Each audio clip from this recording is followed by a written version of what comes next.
จักเท่าใดโตเลยมีแต่ซองน่าจะเป็นของซองหลังคาเฮือนนี่ตัวนี้แล้วก็ตัวนี้เพราะว่าเพิ่นอัดไว้เป็นอย่างดีเลยนี่เพิ่นก็สิใส่หัวเป็นอย่างดีแล้วก็เพิ่นก็อัดเป็นโอ้สุดยอดเลยนะพาโตควายเพิ่นอีกทางล่างพุ่นมีงัวมีควายซ้ำกับว่าเศรษฐีชนบทพุ่นแล้วสำนี้นะโตนึงก็เอาอะไรโตละ10 ล้านบ่ตัวละ10 ล้านสั้นซะตัวใหญ่นี่หรือว่า7 ล้านนี่เอาตัวละ7 ล้านเลยควายเด้ตัวละ10 ล้านห้อยเย้ยทั้งหมดอันนี้นะบดีเขตชนบทใด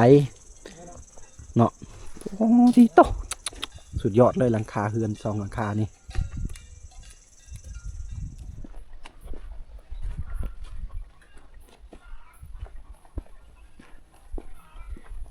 ขอเลาะหน่อยนึงขึ้นเทิงโอ้บ่าวโนดไปแล้ว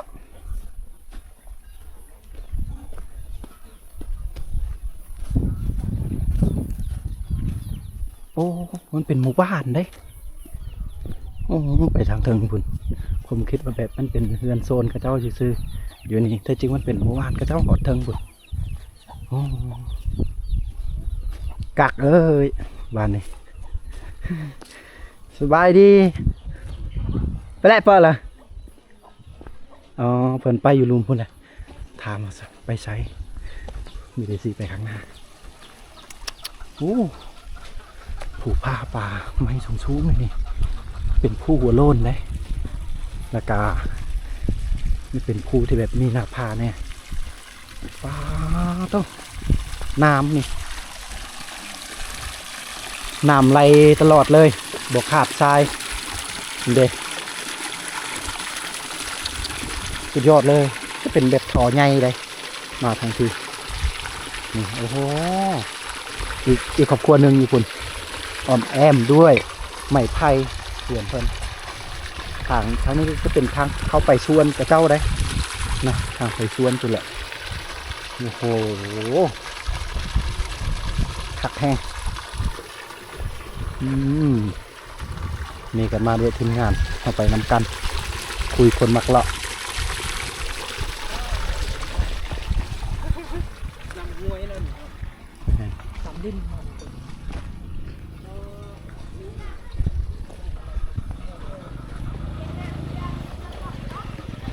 บันช่วย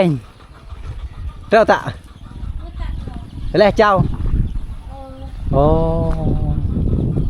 แล้วเจ้าเบิ่งลานแกก้อนกระมอนเจ้าแรกป่ะอัดดุงปฏิตาลโอ้เขาท่าบรรลุร้านเขาไปใส่ไปทางให้ลูกสบายดีล่ะแรกเนี่ยป่ะเลยแรกป่ะปเรียนห้องเมื่อเรียนห้องเจ้าเนี่ยเรียนห้องป.5ป่ะจังโอ้เด็กป.4เด็กป.5เนาะเขาทำไปใส่เพิ่นว่าไปเฮียนนี้ที่กับเจ้าใส่ไม่เป็นประโยชน์ก็คือไม่ยังโบงนี่ตัวที่เรือกับเจ้านั่นนี่แหละนี่ยังโบงทุกคนอยู่กองตารางเพิ่นนี่บัดนี้ตัวที่เรือกับเจ้าก็เอามาตอกเฮ็ดแบบบ่อนนั่งอยู่กองตารางเฮือนนี่แล้วก็ปูสาดห่วยมันก็แจมนี่กักนี่เนาะดีกว่าเฮาทิ่มละลานอกจากที่เฮาดังไฟมันเรือใหม่นะบางที่มันก็บ่เรือดอกดังไฟซำได้ก็บ่พอแต่ว่าเพิ่นเอามาเฮ็ดเตียงนั่งเตียงนอนพักผ่อนโอ้อากาศมันร้อนเนาะแดดมันร้อนนี่เพื่อนแบบสมัยตะกี้ส่งดังเดิมเลยนี่โอ้โหแบบนี้หาเบิ่งยากเลยถ้าว่าคนที่อยู่ในเมืองก็สิว่าโอ้40-50 ปี20 ปีตะกี้เคยเห็นเฮือนแบบนี้เนาะถ้าว่าอยู่ลาวเฮาก็เขตแขวงมาแล้วเนาะอยู่ในเมืองก็นั่งยังเห็นอยู่ได้เฮือนแบบนี้นะยังมีแบบชนบทแบบนี้บางหลังคาแต่ว่าพวกที่อยู่แขวงนะพี่น้องที่อยู่แขวงโอ้โหบ่เคยเห็นเลยได้บางทีก็เบิ่งว่าโอ้ยังมีเสื้อเฮือนแบบนี้ว่าซั่นนี่คืออยู่สปป.ลาวเฮาอยู่เมืองเซโปน บ่ฮู้ว่าบ้านอีหยังมากินบ่เพิ่นว่าบ้านอีหยังก็เอ้ยเพิ่นว่าบ้านอีหยังก็บ้านมากินบ้านนี่แหละลืมแล้วเขาเว้าตามภาษาเขาเนาะจื่อยากโจ้ควายสิเป็นเจ้าของเขื่อนหลังนี้บ่เด้เบิ่งนี่ป๊าดโตใหญ่พิลึกเย้ยยานเด้ออ๋อเต็มเลยเดี๋ยวโอ้น้องมากบายบายคอยบอกเข้าไปใกล้เจ้าแลบายบายเลยจ้ะบ่มีไฟฟ้าด้วยทุกคนเด้อบ้านเพิ่นสัญญาณโทรศัพท์อินเทอร์เน็ตโนบ่มีเลยนี่บ่มี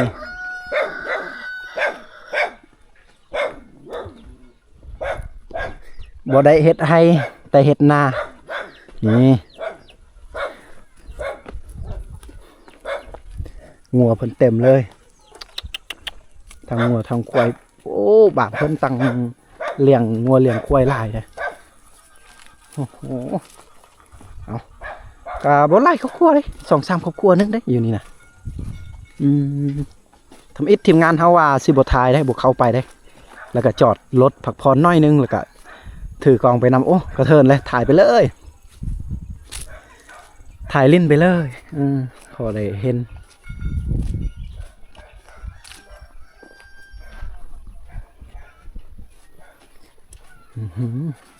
สุดยอด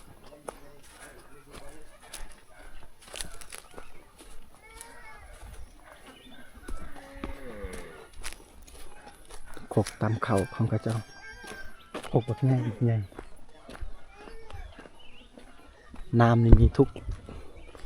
ครอบครัวหรือว่าทุกหลังคาเรือนเลยนะมาเขตนี้นี่น้ำนี่ถือว่าใส่ได้สะดวกสบายเนาะแต่ว่าตอนแต่เฮามามือว่านมือซื่นนี่ทุกคนน้ำนี่มันอยากบ่ค่อยมีปันใดได้แต่ละครอบครัวบันชวนอย่าเอ่ย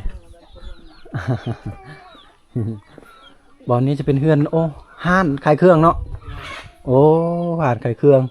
เบิ่งได้บ่เป็นอย่างเด้อครับเบิ่งด้วยความบริสุทธิ์โอ้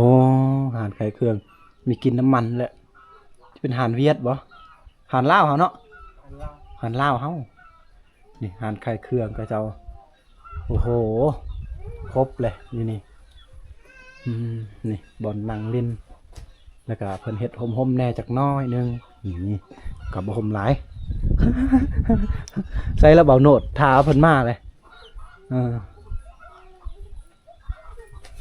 ส่วนไร่ส่วนบทเขาก็บ่แตกต่างหยังบ้านนี้นะเพราะบ้านนี้บ่แตกต่างหยังกับบ้านเฮาเนาะแม่นเขื่อนซ่านบ้านแปลนเพิ่นน่ะคล้ายๆการปากกันเว้าก็เข้าใจกันได้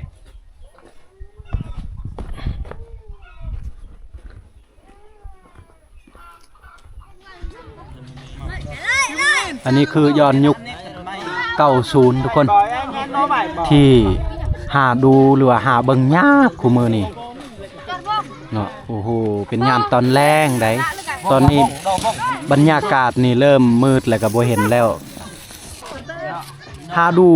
าเบิ่งยากเลยทุกคนเลยขออภัยทุกคนที่คมเป่าภาษาไทยหน่อยนึงที่ปนกันนะบางคำศัพท์เนาะอันนี้คือเขตชนบท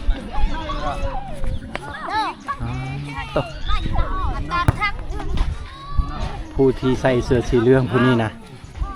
ลาวมีลูก4 คนเลยหรือว่า5 คนวะแต่ผู้ที่ได้พี่2 คนเลยลูก2 คนเด็กน้อยก็ยังเล่นมากดีเพราะว่าเขตชนบทบ้านเพิ่นนี่บ่ได้มีสัญญาณเนาะบ่ได้มีสัญญาณแต่ว่าไฟฟ้าที่มีอยู่แล้วก็เบิ่งอ้อมหอบทางนี้ทุกคนคือกระเจ้าเตะบานนี่คือวิถีชีวิตชาวบ้านแบบเหมือนวิดีโอที่ AI สร้างให้ได้เนาะ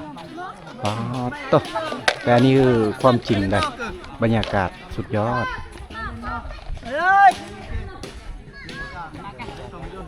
ชกnước kìa nước ăn mặc đây là lênชกวันบอลไม่ก็มาคุยลื่นนะโอ้ยหาเบิ่งยากแล้วคนเลยไม่ผู้ชม อ้อมหอบอาดาหมู่บ้านเพิ่นก็มีภูพาปามไม้ภูสูงๆเลยบรรยากาศเริ่มมืดแล้วก็กันมันบ่กันสั่นเนาะโธ่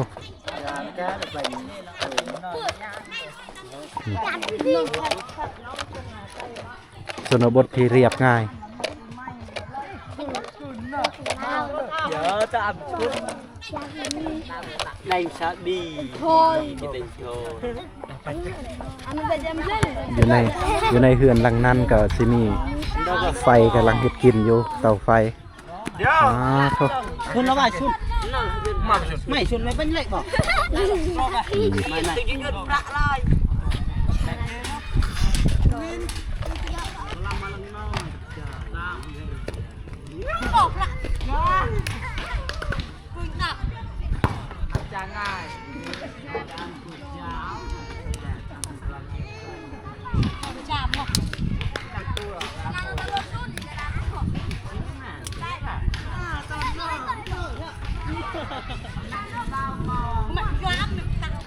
เอาเฮาขึ้นมาอยู่เทิงเฮือนกับเจ้ากำลังเฮ็ดกินทุกคนเลยวิธีชีวิตยามแรงๆเนาะตกแรงลงมานี่โอ้ชุดหนังเจียว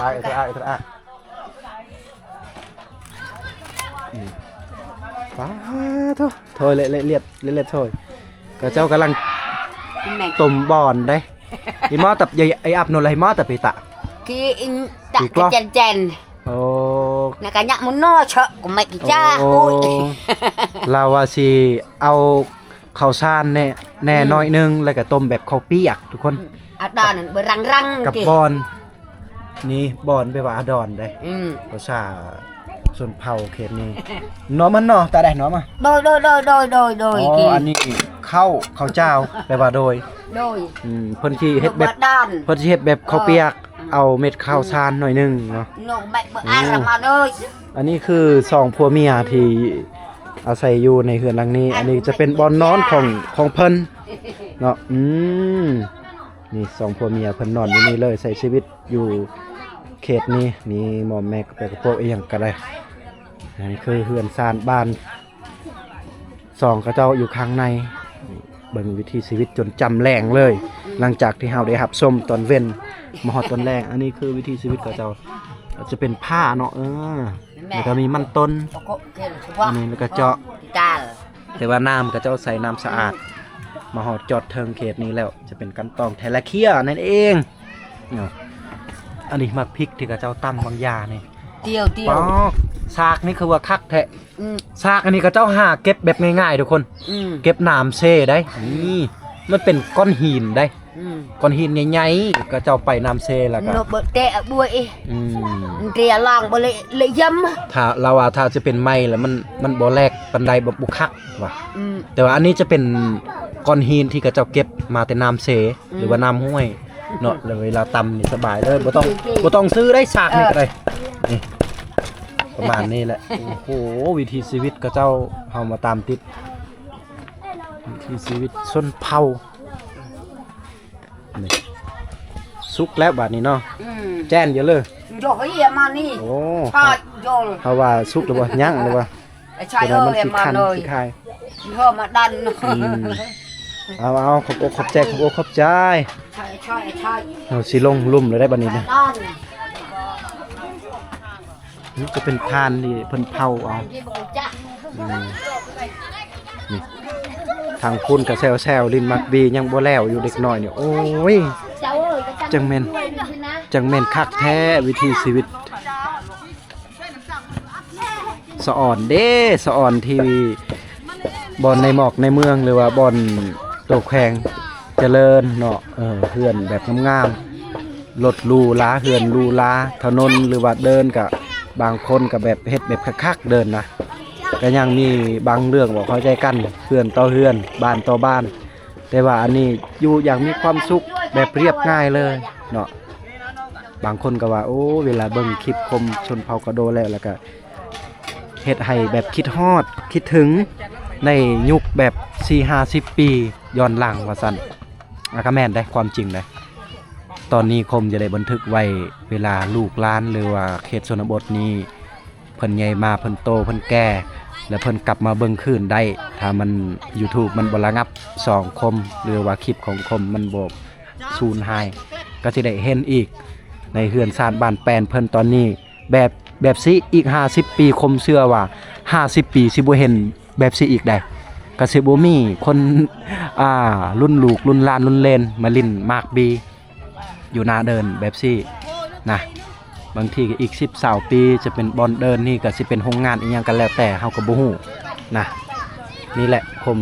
สิได้มาในบ้านเพิ่นแล้วก็ถ่ายทำแล้วก็บันทึกไว้เป็นที่ระลึกแล้วกันเนาะ